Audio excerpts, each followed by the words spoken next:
யாரும் தூக்கி கொடுத்துடல. Rolex all right, it's all right. ஆரம்பிக்கலாமா? திரும்பவும் ஆரம்பிக்கிறேன் ஸ்கிராச்ல இருந்து. லியோ லியோ லியோ லியோ.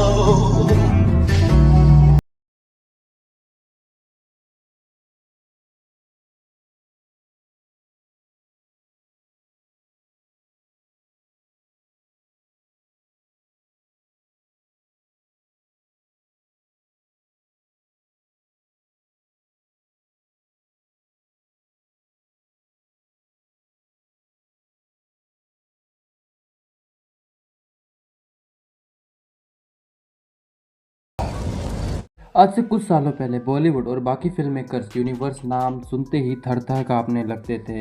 यूनिवर्स एक ऐसी चिड़िया जिसका मतलब है बिग स्केल वाली फिल्में, और एक नहीं मल्टीपल फिल्में, बिग बजट और बिग स्टार, और उनके क्रॉसओवर करवाने के लिए एक अलग स्टोरी बिल्ड करना। लेकिन पिछले कुछ सालों में ऐसा क्या हुआ कि YRF वालों ने अपना खड़ा कर लिया। मैं स्पाई यूनिवर्स की बात कर रहा हूँ।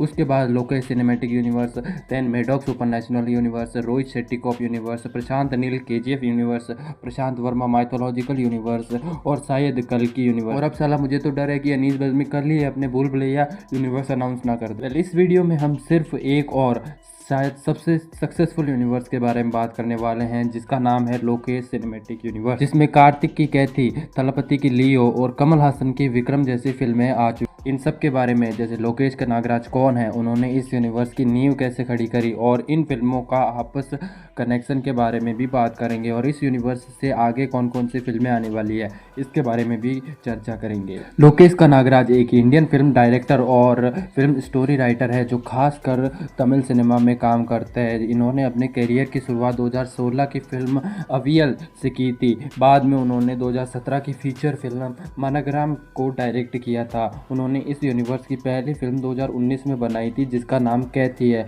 उसके बाद उन्होंने थलपति विजय के साथ फिल्म की मास्टर। उसके बाद इन्होंने लियो और विक्रम जैसी फिल्में डायरेक्ट की। इन भाई साहब ने कसम खा रखी है कि ये अपने जीवन में सिर्फ 10 ही फिल्में डायरेक्ट करेंगे, और वो भी सारी की सारी मास्टरपीसेस। अब ऐसा क्यों है ये तो सिर्फ 3 लोग ही जानते हैं। एक खुद लोकेश कनागराज, दूसरे भगवान राम, और तीसरे अगर उन्होंने उनकी फैमिली को बताया हो तो। अगर तुम लोकेश कनागराज के ऊपर एक अलग वीडियो चाहते हो तो कमेंट सेक्शन खोला है वहाँ, क्योंकि this is not possible to cover the whole life of Lokesh Kanagaraj in one video in a separate topic. मुझे आज अपने आप पर घमंड हो रहा है वैसे, क्योंकि आज मैंने पहली बार इतनी सारी अंग्रेजी बोल ली है, वो भी नॉन स्टॉप बिना रुके। तो भैया इस यूनिवर्स का फाउंडेशन, और अगर मेरी भाषा में कहे तो नींव, कैथी फिल्म के साथ रखी गई जो 2019 में रिलीज हुई थी। अब चलो इस फिल्म के बारे में डिटेल में बात करते हैं। और हाँ, वैसे तो तुमने ये फिल्म देख ली होगी, लेकिन फिर भी स्पॉयलर्स तो रहेंगे ही, तो तुम अपना देख लेना, और फिल्म देख ली हो तो अपनी यादें ताज़ा कर लेना। चलो एक बार फास्ट रिकैप करते हैं। तो कहानी शुरू होती है एक अनाथालय से, जिसमें अनाथालय का गार्ड एक लड़की जिसका नाम अमुदा है उसको बताता है कि अगले दिन एक व्यक्ति उससे मिलने आएगा, और अमुदा एक्साइटमेंट से उसका इंतजार करती है। इस बीच इंस्पेक्टर बिजॉय और उनकी टीम 900 किलो कोकीन की स्मगलिंग कर रही एक वैन को पकड़ती है। ड्रग्स और उनकी तस्करी करने वाले अपराधियों को कमिश्नर के कार्यालय में बंद कर दिया जाता है। सिंडिकेट का सरगना अडाईकलम, जो कि तमिलनाडु के त्रिची का एक खतरनाक स्मगलर है जो कि अज्ञात है। अडाईकलम के भाई अंबू ने भंडाफोड़ में शामिल पुलिस अधिकारियों को पकड़ने और मारने और तस्करी की गई ड्रग्स को वापस पाने की योजना बनाई है। IG की रिटायरमेंट पार्टी में नशीला पदार्थ वाली शराब पीने के बाद पूरे शहर के शीर्ष रैंक वाले पुलिस अधिकारी बेहोश हो जाते हैं। हालांकि बिजॉय दवा ले रहे थे और उन्होंने नशीले पदार्थ वाले ड्रिंक से परहेज किया था। IG के आग्रह पर मीडिया का ध्यान आकर्षित किए बिना बिजॉय अपने सहयोगियों को बचाने का प्रयास करता है। बिजॉय दिल्ली नामक एक पूर्व कैदी को, जो संदिग्ध दिखने के कारण हिरासत में लिया गया है, वो अकेला ऐसा व्यक्ति है जो ट्रक चला सकता है, अधिकारियों की जान बचाने के लिए मना लेता है। इसके लिए वह उसे धमकी देता है कि वह उसे अगली सुबह अपनी बेटी अमुदा से मिलने नहीं देगा। इसके लिए वह पार्टी में मौजूद कैटरर कामाची से एक ट्रक उधार लेता है। दिल्ली बिजॉय और कामाची बेहोश अधिकारियों को ट्रक में भरते हैं और उन्हें अस्पताल पहुंचाने की पूरी कोशिश करते हैं।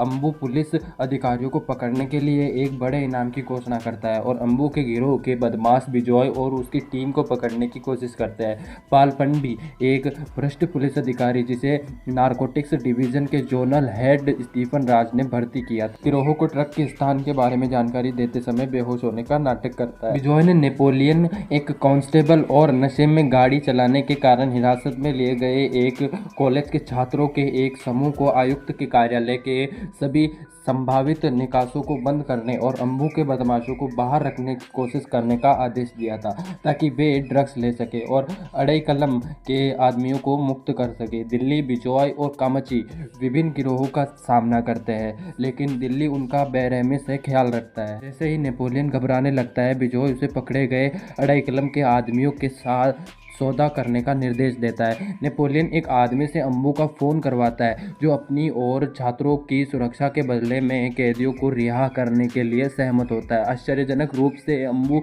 सहमत हो जाता है। हालांकि बिजॉय को पता चलता है कि अड़ईकलम खुद पकड़े गए लोगों में से एक। अम्बू छत पर जाता है और इमारत से घुस जाता है, लेकिन छात्र उसे वश में कर लेते हैं और उसे बांध देते हैं। दिल्ली और कामाची बेहोश अधिकारियों को अस्पताल से स्कूल बस में ले जाते हैं और कमिश्नर के दफ्तर पहुंचाते हैं। हालांकि वे टिप्स नामक एक बड़े हथियारबंद गिरोह से टकरा जाते हैं, जो अम्बू का दाहिना हाथ है।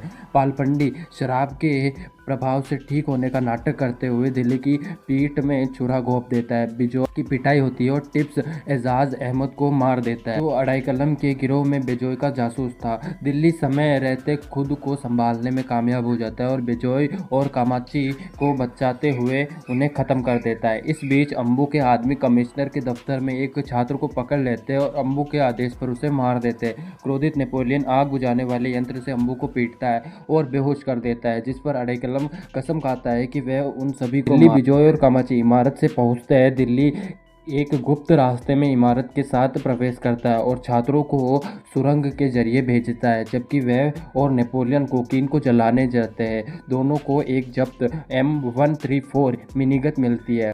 सिर्फ ड्रग्स को जलाने के बजाय नेपोलियन मासूम बच्चों की ज़िंदगी बर्बाद करने से रोकने के लिए अड़ईकलम के गिरोह को ख़त्म करने का फैसला करता है। जैसे ही गुंडे अंदर घुसते हैं, वो भूतल पर पहुंच जाते हैं। दिल्ली बंदूक का इस्तेमाल इमारत के बाहर अम्बू के गिरोह को मारने के लिए करता है। डॉक्टर सभी पुलिस अधिकारियों को होश में लाता है और स्टीफन राज को गिरफ्तार कर लिया जाता है। बिजॉय दिल्ली को धन्यवाद देता है और उसे और उसकी बेटी को एक अच्छी ज़िंदगी देने का वादा करता है। दिल्ली की प्रोबेशन ऑफिसर नलिनी अमुदा को मौके पर ले आती है। जेल की कोठरी में वापस अड़ईकलम के गुंडों में से एक ने पीड़ा में चिल्लाते हुए कि एक अजनबी ने उनके ऑपरेशन को बर्बाद कर दिया, लेकिन अड़ईकलम ने जवाब दिया कि वह आदमी कोई अजनबी नहीं है और यह दर्शाता है कि दिल्ली को जानता है। दिल्ली, अमुदा और कामाची हाईवे पर चलते हुए दिखाई देते हैं, एक नई जिंदगी जीने का इरादा रखते हैं। ये फिल्म सिर्फ एक इंडिपेंडेंट फिल्म नहीं है, ये फिल्म LCU में एक काफ़ी इंपॉर्टेंट रोल प्ले करती है। इस फिल्म की हार्ड रियलिटी और फास्ट एक्शन सीन्स ने आगे आने वाले टाइम के लिए टोन सेट किया। इसके बाद लोकेश कनागराज ने थलपति विजय के साथ मास्टर नाम की एक फिल्म लाई, जो कि इस यूनिवर्स का पार्ट नहीं है, लेकिन फिर भी इन दोनों फिल्मों में एक छोटा सा कनेक्शन है। दोनों ही फिल्मों में मुक्ति और भ्रष्टाचार के अगेंस्ट लड़ाई का जुड़ा है, जो कि इस यूनिवर्स में आगे और ज़्यादा सर्च किया जाएगा। इसके बाद 2022 में लोकेश सिनेमैटिक यूनिवर्स से कमल हासन के साथ फिल्म आई विक्रम, जिसकी कहानी और एक्सप्लेनेशन कुछ इस प्रकार। पुलिस कमिश्नर जॉस ने ब्लैक ऑप्स स्क्वाड के प्रमुख अमर को स्टीफन राज्य की हत्या के लिए नकाबपोश निगरानीकर्ताओं के एक समूह को न्याय दिलाने के लिए बुलाया है, जिसे उसकी गिरफ्तारी के बाद मार दिया गया। ACP प्रबंधन और उसके पालक पिता कर्णन की हत्या अड़ईकलम और अम्बू की सहायता करने के लिए जेल जाने के बाद रिहा कर दिया गया था।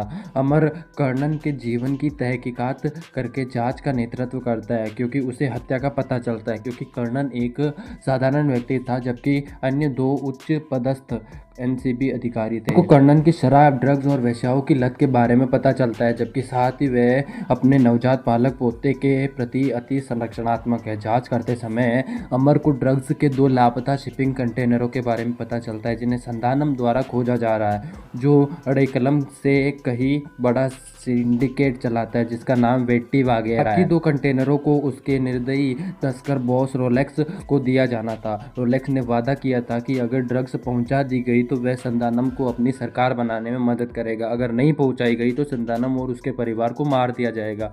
अमर को धीरे धीरे पता चलता है कि कर्णन की सभी लतें उसके द्वारा चलाए जा रहे एक गुप्त ऑपरेशन को छिपाने के लिए एक चाल थी। इस बीच लोक निर्माण विभाग अधिकारी वीरा पांडियन की और रुद्र प्रताप नाम के एक ठेकेदार ने ड्रग कंटेनरों को संतानम ले जाने की साजिश रची, लेकिन नकाबपोश निगरानीकर्ता वहां पहुंच जाते हैं और एक थिएटर में वीरा पांडियन को मार देते हैं। अमर और उसकी टीम निगरानीकर्ताओं में से एक बिजॉय को पकड़ लेती है। बिजॉय ने खुलासा किया कि त्रिची में ड्रग्स का भंडाफोड़ करने में उसकी भूमिका के लिए उसके परिवार को मार दिया गया था, जिसके कारण वह निगरानीकर्ताओं में शामिल हो गया। अमर और उसकी टीम को पता चलता है कि रुद्र प्रताप निगरानीकर्ताओं का अगला लक्ष्य है और वे रुद्र प्रताप की बेटी के विवाह समारोह में घुस जाते हैं। रुद्र प्रताप सुरक्षा के लिए संतानम को आमंत्रित करता है। नकापोस और उसका गिरोह शादी में पहुंचता है और उसे धमकाता है। नेता रुद्र प्रताप को घसीटता है। अमर ने विजिलेंस के नेता का पीछा किया और उसे पकड़ लिया, जो कि कर्णन के रूप में सामने आया, जिसने अपनी मौत का नाटक किया था। कर्णन ने रुद्र प्रताप का गला काटकर उसकी हत्या कर दी थी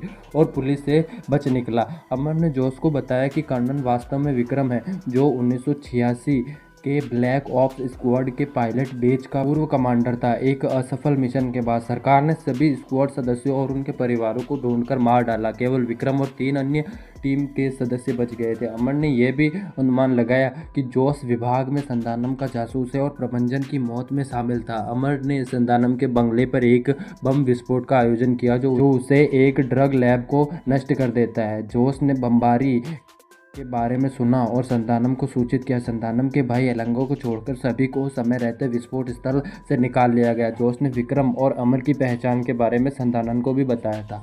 विक्रम जेल पहुंचता है और विजय और उसकी टीम को आज़ाद कराता है। विक्रम कहता है कि उसके कार्यों का कारण प्रबंधन की मौत का बदला नहीं है, बल्कि शहर में ड्रग सिंडिकेट का भंडाफोड़ करने का मिशन है। विक्रम यह भी कहता है कि प्रबंधन उसका अपना जैविक पुत्र है और प्रबंधन विक्रम की असली पहचान जानता था। संतानम अमर की पत्नी गायत्री को मार देता है और अपने आदमियों को प्रबंधन के घर पर विक्रम की बहू और पोते को मारने के लिए भेजता है। विक्रम उन्हें बचाने के लिए दौड़ता है, लेकिन एजेंट टीना विक्रम के ब्लैक ऑप्स दस्ते की सदस्य, जो घरेलू सहायिका वलियामाल के रूप में प्रच्छन्न थी, अपनी जान और कीमत पर गिरोह को मार देती है। प्रतिशोध में अमर जोश को मार देता है। विक्रम और उसका पोता चेन्नई बंदरगाह पहुंचते हैं। विक्रम एक तोप और एक M2 ब्राउनिंग से संतानम के आदमियों को मार गिराता है, लेकिन उसके ब्लैक ऑप्स दस्ते के बाकी सदस्य एजेंट उपिलियन और लॉरेंस हाथापाई में मारे जाते हैं। संतानम के साथ हाथापाई के बाद विक्रम बंदरगाह पर एक बड़ा विस्फोट करता है, जिससे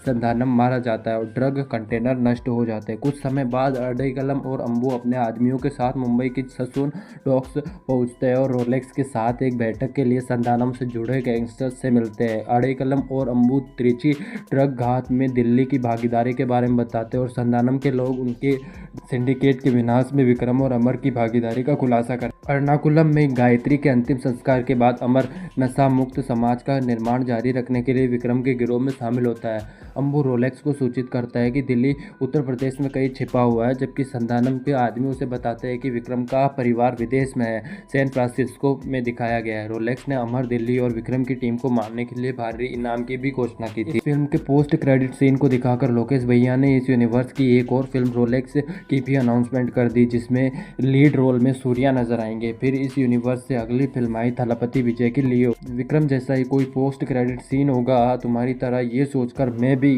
गया था लियो देखने, लेकिन मैं डिसअपॉइंट हुआ। नहीं, फिल्म से नहीं हुआ था, मेरी घटिया सोच से हुआ। तो लियो की कहानी कुछ इस प्रकार है। पार्थी हिमाचल प्रदेश के ठियोग में एक पशु बचावकर्ता और कैफे का मालिक है, जो अपनी पत्नी सत्या, बेटे सिद्धार्थ यानी सिद्धू और बेटी मंथी यानी चिंटू के साथ रहते हैं। एक दिन पार्थिबन के दोस्त जोशी एंड्रयूज, जो एक वन रेंजर है, उन्हें शहर के लोगों को डराने वाले एक धब्बेदार लकड़बग्घे को काबू करने में मदद करने के लिए बुलाते हैं। सिद्धू की मदद से पार्थिबन लकड़बग्घे को शांत करने में कामयाब हो जाता है। वह जानबूझकर इस घटना पर लोगों का ध्यान आकर्षित करने से बचता है और शांत होने के बाद लकड़बग्घे को गोद ले लेता है। एक रात पार्थी और चिंटू कैफे में होते हैं जब षणमुगम नामक एक लुटेरा और उसके आदमी उसे लूटने के लिए आते हैं। पार्थी उन्हें पैसे देकर शांत करने की कोशिश करता है, लेकिन गिरोह का एक सदस्य उसकी कर्मचारी श्रुति पर हमला कर देता है। क्रोधित होकर पार्थी उन सभी की पिटाई करता है। जब उनमें से एक चिंटू को मारने का प्रयास करता है तो पार्थी बिना किसी हिचकिचाहट के उन सभी को गोली मार देता है, लेकिन बाद में वह भावनात्मक रूप से टूट जाता है। शुरू में गिरफ्तार किए जाने के बाद कुछ अदालती कार्यवाही के बाद आत्मरक्षा में हत्या करने के आरोप में पार्थी को रिहा कर दिया जाता है। पार्थी अपने परिवार पर किसी भी संभावित हमले से सावधान रहते हुए एक अलग थलग जीवन जीना शुरू कर देता है। जोशी द्वारा उसे बाहर जाने और उसे आगे बढ़ने के लिए मनाने के बाद वह अपने परिवार के साथ पास के बाजार में जाने का फैसला करता है। मारे गए लोगों के कुछ रिश्तेदार आते हैं और पार्थिबन पर हमला कर देते हैं और उन्हें मारने के इरादे से उनकी पिटाई करते हैं। यह घटना उसे तमिलनाडु से एक उच्च पदस्थ सशस्त्र पुलिस अधिकारी को सुरक्षा के लिए अपने घर भेजने का अनुरोध करने के लिए प्रेरित करती है। पार्थी का अनुरोध स्वीकार कर लिया जाता है क्योंकि नेपोलियन तिरुचिरापल्ली में अपनी वीरता के बाद पदोन्नत होकर परिवार की सुरक्षा के लिए नियुक्त किया जाता है। पार्थी की तस्वीर पूरे भारत के अखबारों में छपती है क्योंकि उसने वांछित अपराधियों को मार गिराया। ऐसी ही एक तस्वीर तेलंगाना के गैंगस्टर हैरोल्ड दास को दिखाई देती है, जो अपने बड़े भाई एंटनी को उसके बारे में बताता है। एंटनी तुरंत अपने आदमियों के साथ ठियोग के लिए निकल जाता है। पार्थी से मिलने पर एंटनी जोर देकर कहता है कि पार्थी उसका बेटा लियो है, जिसे मृत मान लिया गया था, लेकिन पार्थी इस बात से साफ इनकार कर देता है। एंटनी उसे अपनी पहचान स्वीकार करने और आत्मसमर्पण करने या परिणाम भुगतने की धमकी देता है। एंटनी सत्या से मिलता है और उसे बताता है कि लियो एक सामूहिक हत्यारा है, जिससे उसे पार्थी के अतीत को खंगालने के लिए प्रेरित किया जाता है। उसी समय जोशी लियो के अतीत को खंगालना शुरू कर देता है और उसके दोस्त हृदयराज डिसूजा के बारे में पता लगा, जिसे गिरफ्तार कर लिया गया था और 3 दिनों में उसे फांसी दी जाती है। जोशी हृदयराज से मिलता है, जो लियो के कथित अतीत के बारे में बताता है। 1999 में एंटनी ने दास एंड कंपनी नाम के एक तंबाकू फैक्ट्री स्थापित की थी। हेरोल्ड कनाडा से भारत लौट आया और उसने धतूरा नामक एक दवा का निर्माण और तस्करी शुरू कर दी थी। फैक्ट्री का इस्तेमाल एक मुखौटा के रूप में किया गया क्योंकि उनके तंबाकू उत्पाद नहीं चल रहे थे। एंटनी के जुड़वा बच्चे लियो और एलिसा उनके लिए गंदा काम करते थे ताकि उनका व्यवसाय सुचारू रूप से चल सके। रहस्यवाद में दृढ़ विश्वास रखने वाले एंटनी ने अपनी ज्योतिषी की सलाह के आधार पर वो एलिसा की बलि देने की कोशिश की क्योंकि इसने उनके तंबाकू उत्पाद चल सकते थे। क्रोधित होकर लियो ने हेरोल्ड की सभी दवाओं को आग लगा दी, लेकिन हेरोल्ड एलिसा को मारने में कामयाब रहा और एंटनी ने लियो को गोली मार तब से मृत मान लिया गया था। हृदयराज की बात सुनने के बाद जोशी को यकीन हो जाता है कि पार्थी लियो नहीं है, जबकि सत्या को भी इसका पक्का सबूत मिल जाता है। इस बीच एंटनी सिद्धू का अपहरण कर लेता है और उसे कहता है कि वह सिद्धू की बलि देगा क्योंकि वह अपने हाथों से एलिसा की बलि नहीं दे सकता। पार्थी और नेपोलियन एंटनी और उसके आदमियों का पीछा करते हैं और पार्थी आखिरकार उन्हें पकड़ लेता है। वह एंटनी और उसके आदमियों को ख़त्म कर देता है, लेकिन सिद्धू को नहीं पाता। हेरोल्ड को एंटनी की मौत के बारे में पता चलता है और वह पार्थी को सिद्धू के बदले एंटनी का शव लाने के लिए कहता है। जैसे ही पार्थी हेरोल्ड के घर में जाता है, हेरोल्ड बताता है कि उसने सत्या और चिंटू को मारने के लिए आदमी भेजे। हालांकि नेपोलियन, जोशी और लकड़बग्गा और सभी आदमियों को खत्म कर देते हैं। हेरोल्ड के आदमी पार्थी पर उनके मान में हमला करते हैं, लेकिन ये भगाने में कामयाब हो जाता है। जैसे ही हेरोल्ड और पार्थी के बीच हाथापाई होती है, पार्थी बंदूक पकड़ ले और हेरोल्ड को बंदूक की नोक पर लेता है। इस बिंदु पर हेरोल्ड को यकीन हो जाता है कि पार्थी लियो नहीं है और कहता है कि वह और उसका परिवार आज़ादी से जा सकता है। हालांकि पार्थी हंसने लगता है और आखिरकार हेरोल्ड को गोली मारने, सिद्धू को बचाने और पूरे दास एंड कंपनी के कारखाने को आग लगाने से पहले स्वीकार करता है कि वह लियो है। पार्थी कहता है कि उसने लियो के रूप में कुछ भी अच्छा नहीं किया। कोई भी उसकी असली पहचान जानने पर जोर देता है उसे या तो मरना होगा या पहले ही मर चुका होगा। पोस्ट क्रेडिट सीन में जब पार्थी के जीवन में शांति लौटती है तो उसे एक फ़ोन कॉल आता है। फ़ोन करने वाले ने खुलासा किया है कि वह जानता है कि पार्थी लियो है और उसे बताता है कि सिर्फ उसके परिवार की धतूरा फैक्ट्री को नष्ट करना समाज को नशा मुक्त बनाने के लिए पर्याप्त नहीं था, क्योंकि पूरे भारत में ड्रग्स का बोलबाला है। फ़ोन करने वाला यह भी कहता है कि वह जानता है कि पार्थी उसकी पहचानता है और पार्थी जल्लाहट में आहे भरता है। ओके, तो ये था एक छोटा सा रिकैप एलसीयू की अभी तक आई हुई कहानियों का। अब बात करते हैं एक्शंस बिटवीन कैरेक्टर्स। एलसीयू का एक सबसे बड़ा एस्पेक्ट है कैरेक्टर्स के बीच का कनेक्शन। कैरेक्टर और सब्जेक्ट्स दूसरी फिल्म में गूंजते हैं। जैसे कि कैथी फिल्म का ये पुलिस वाला नेपोलियन थलपति की फिल्म लियो में उसकी घर का गार्ड बनता है, और वही कैथी के पुलिस पावर को मास्टर में भी मेंशन किया गया। ये कनेक्टिविटी ऑडियंस के देखने के एक्सपीरियंस को ना सिर्फ समृद्ध बनाती है, बल्कि ऑडियंस को डिस्कशन करने और प्रिंसिपल्स में शामिल होने का इन्विटेशन देती है कि इस यूनिवर्स का फ्यूचर क्या होगा। इस पर हम अलग से सेपरेट वीडियो बना सकते हैं इफ़ यू कमेंट। तो चलो एक बार इन कनेक्शंस के बारे में डिटेल में बात करते हैं। पार्थिबन, लियो और विक्रम, जिसमें पार्थिबन एक पूर्व ड्रग माफिया है जो लियो में एक फैमिली मैन बन जाता है। फिल्म के लास्ट में विक्रम पार्थिबन को ड्रग माफिया के खिलाफ सेना में शामिल होने के लिए कहता है, जिसे सुनकर लियो केवल हंस देता है। कार्ति ने दिल्ली की भूमिका निभाई है, जो 2009 में जेल में बंद है और जब्त की गई दवाओं को सुरक्षित करने के लिए बिजोय के साथ सेना में शामिल हो जाता है। कार्ति लियो में विक्रम के रूप में एक आवाज मात्र कैमियो भी करता है। वहीं दूसरी तरफ सूर्या ने रोलेक्स का किरदार निभाया है, जो 1992 के आसपास अंडरवर्ल्ड में उभरता है। रोलेक्स पर केंद्रित कार्यों में एक स्पिन ऑफ है। अगर तुमको कोई और कनेक्शन पता चलता है तो कमेंट सेक्शन खोला है, वहाँ पर अपनी राय बता सकते हो। तो यार बस इस वीडियो में इतना ही। अगर तुमको द फ्यूचर ऑफ एलसीयू पर भी वीडियो चाहिए तो कमेंट में बता सकते हो, जिसमें हम एलसीयू के फ्यूचर के साथ fans theories and speculations, why LCU works, Lokesh Kanagaraj की direction style, LCU influence from Hollywood, why LCU resonate with audience, इन सब के बारे में बात करेंगे। तो अगली वीडियो में मिलेंगे। जय श्री राम।